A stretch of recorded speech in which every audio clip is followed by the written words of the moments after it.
The tension in London was palpable the moment Prince Harry's plane touched down. His return to the UK was expected to be dramatic, but few could have predicted just how explosive the fallout would be.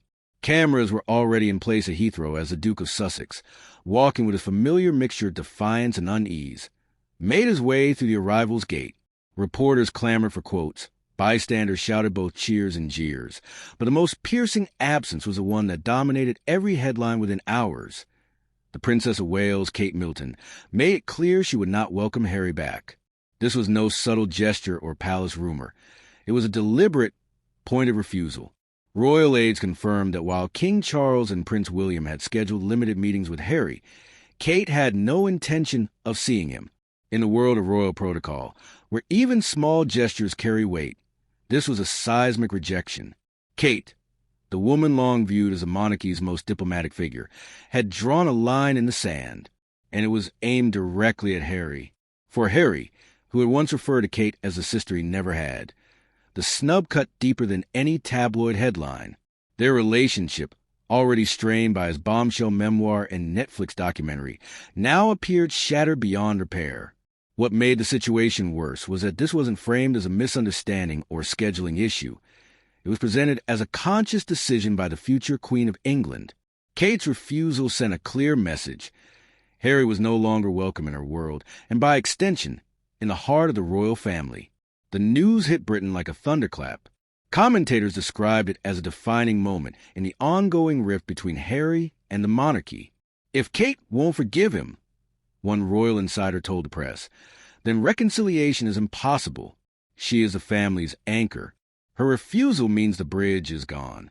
Overnight, Harry's return shifted from being a possible moment of healing into a confrontation that threatened to reopen every wound of the past 4 years.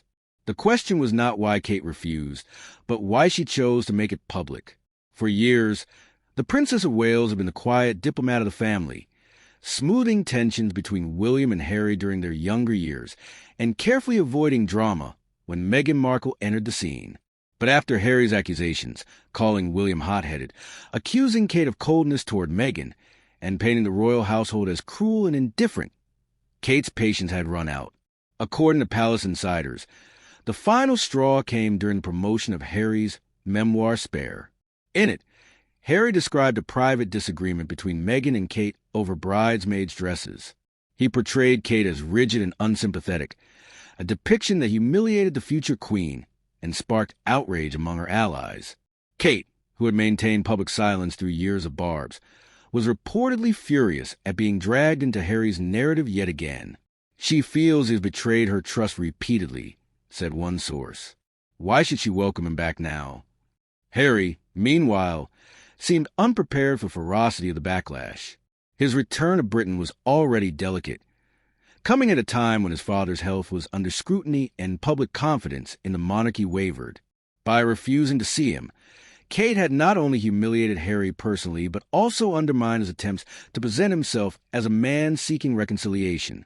Suddenly, every step he took was framed as desperate, unwanted, and out of place. The media circus amplified the humiliation. British tabloids ran with headlines like, "Kate shuts the door on Harry," and "No welcome from the people's princess." Talk shows debated whether Harry had gone too far to ever return to the fold. Even American outlets, usually sympathetic to Harry and Meghan, picked up the story, noting how striking it was for Kate, who almost never shows public hostility, to make her stance known. As the story spiraled, Harry's frustration reportedly boiled over. Sources close to the Duke claimed he felt ambushed, insisting that his trip was meant to focus on charitable work, not royal politics. But no amount of charity appearances could overshadow the image of a prince snubbed by the one woman who once symbolized family unity. Worse still, William stood firmly by Kate's side. The future king reportedly told friends that he supported his wife's decision absolutely, and that Harry had brought this upon himself. This solidarity between William and Kate left Harry isolated, both emotionally and politically. Every move he made seemed to deepen the divide. His speeches about compassion were contrasted with his family's cold shoulders. His public appearances were met with questions about why Kate refused to see him, and each time he dodged, the narrative grew harsher. Harry was the outsider, the self-exiled prince begging for entry into a home that no longer wanted him. The days following Harry's return grew even darker, as whispers inside palace corridors revealed just how much resentment had been festering between him and the Princess of Wales. Kate Middleton, once considered the bridge between Harry and William, had now become the fortress keeping him firmly at arm's length. Insiders claimed she refused to even acknowledge his presence at a private family gathering, reportedly offering only a thin smile before turning her back. For someone like Kate, whose public persona has always been marked by grace and diplomacy, such deliberate coldness was an unmistakable sign that Harry's actions had cut deeper than he might have anticipated. It was no longer a matter of public fallout.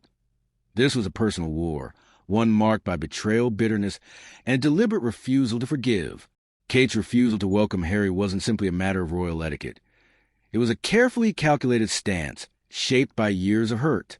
Sources close to the princess revealed that she had borne the brunt of Harry and Meghan's criticisms in silence, weathering their media offensives with a calm face, while privately enduring the storm.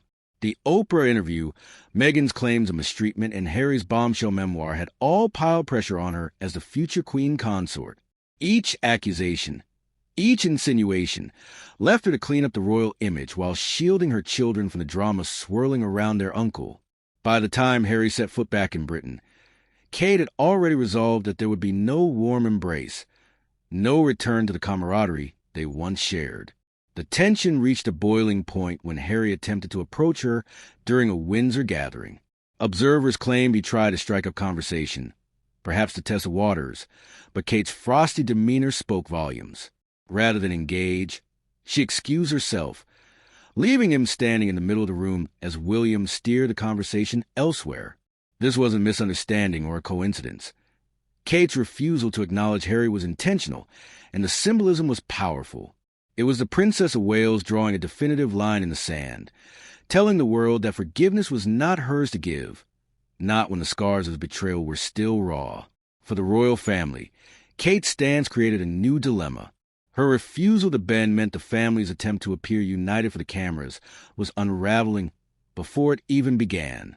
The palace had hoped Harry's return could be managed with quiet civility, projecting an image of reconciliation for the sake of the monarchy's stability. But Kate's unwavering resistance threatened that carefully crafted illusion. Her refusal forced the world to confront the uncomfortable truth that the royal family was fractured beyond repair, and Harry's presence was the very wedge deepening the divide. Even more controversial was the way the public reacted to Kate's cold shoulder. Rather than being criticized for her frostiness, she was celebrated. Polls and commentaries across Britain painted her as the silent warrior, a woman protecting her family and her dignity against a man who had weaponized his royal status for personal gain. Newspapers applauded her as the embodiment of strength, unwilling to bow to the brother-in-law who had publicly vilified her in his tell-all. On social media, fans hailed her as the future queen who refused to play Harry's games, standing firm even when it meant awkward family confrontations.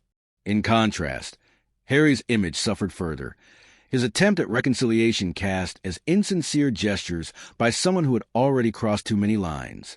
Privately, Harry's allies insisted that his intentions were genuine, that he wanted to bridge the gap not just with his brother, but also with Kate, who had once been one of his closest confidants. But sincerity alone could not erase years of public betrayal. Kate remembered the sting of being dragged into Harry's narrative, painted as complicit in Meghan's suffering, and treated as though she was a silent enemy. For Kate, those wounds were still fresh, and forgiveness was not simply a matter of family. It was about trust, and trust once broken is never easily restored. The middle of this saga unfolded with an air of inevitability. Every public event Harry attended was overshadowed by Kate's absence or her aloofness when they shared the same space. Their lack of interaction became a story in itself, with cameras zooming in on the smallest gestures, every sidelong glance, every polite nod, every moment of avoidance. The world didn't need words to understand the truth. Kate Middleton had drawn a boundary that Harry could not cross. What made the drama even more potent was a contrast in their roles. Kate, steady, dignified, and untouchable, symbolized a monarchy's resilience in the face of chaos. Harry, restless, eager for relevance, and increasingly antagonistic, represented the rogue element, a prince-turned-rebel whose every step back into the UK felt like a storm cloud over Buckingham Palace. Their clash was not just personal but symbolic, a battle between tradition and rebellion, duty and defiance, loyalty and betrayal. This middle phase of Harry's return revealed that the real story wasn't just about him and William. It was about Kate. Her refusal to play the role of the forgiving sister-in-law elevated her to the role of the monarchy's defender, while simultaneously painting Harry as an outcast within his own bloodline. The palace may have hoped for quiet reconciliation, but Kate's cold defiance ensured that Harry's return would only deepen the cracks rather than mend them.